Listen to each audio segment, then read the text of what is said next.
কয়েক ঘন্টার মধ্যেই ধেয়ে আসছে প্রবল দুর্যোগ। বজ্রবিদ্যুৎ সহ হালকা থেকে মাঝারি বৃষ্টি, thunderstorm accompanied with light to moderate rain, সঙ্গে ঝোড়ো বাতাস, গাস্টি উইন্ড উইথ স্পিড 40-50 কিলোমাইল প্রতি ঘন্টা। কমলা সতর্কতা অরেঞ্জ অ্যালার্ট জারি মুর্শিদাবাদ ও বীরভূম জেলায়, মুর্শিদাবাদ, বীরভূম ডিস্ট্রিক্টস। আজ আবহাওয়া দপ্তর থেকে জারি করা হয় সতর্কতা বিজ্ঞপ্তি। প্রথমটি বিকেল 3:15, পরেরটি বিকেল 4:20। প্রথম নোটিশে জানানো হয় পরবর্তী 2-3 ঘন্টার মধ্যেই আসছে ঝড় ও বজ্রবিদ্যুৎ সহ বৃষ্টি। 40-50 কিলোমিটার প্রতি ঘন্টা বেগে বইতে পারে ঝড়।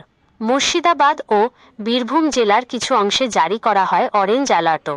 পরের নোটিশে কমলা সতর্কতা জারি হল বাঁকুড়া, পুরুলিয়া, পশ্চিম বর্ধমান জেলাতেও। বজ্রবিদ্যুৎ সহ ঝড় বৃষ্টি এবং সকালের আবহাওয়াতেই জানা ছিল রাজ্যে ফের বাড়তে চলেছে বৃষ্টি। আজ বুধবার এবং আগামীকাল বৃহস্পতিবার বৃষ্টি কম হওয়ার পর ফের শুক্রবার থেকে রাজ্যে লক্ষণীয়ভাবে বৃদ্ধি পাবে বৃষ্টির পরিমাণ। শুক্রবার থেকে ফের বজ্রবিদ্যুৎ সহ ঝড় বৃষ্টি এবং কালবৈশাখীর সম্ভাবনা বাড়বে। বুধবার বিকেলের পর থেকে আগামীকাল বৃহস্পতিবার রাত পর্যন্ত ফের প্রচুর জলীয় বাষ্প ঢুকবে দক্ষিণবঙ্গে। উত্তরে বিপর্যয়।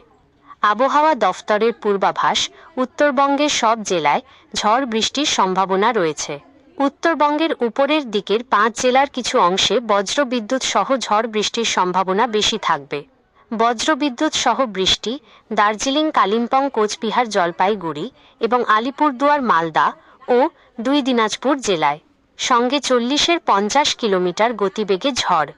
আজ বজ্রবিদ্যুৎ সহ ঝড় বৃষ্টি হবে দার্জিলিং, কালিম্পং, জলপাইগুড়ি, আলিপুরদুয়ার, কোচবিহারে। বাকি জেলাতেও বিক্ষিপ্তভাবে বৃষ্টি। বুধবার পর্যন্ত বজ্রবিদ্যুৎ সহ বৃষ্টির সঙ্গে ঝোড়ো হওয়া 30-40 কিলোমিটার পর্যন্ত হতে পারে।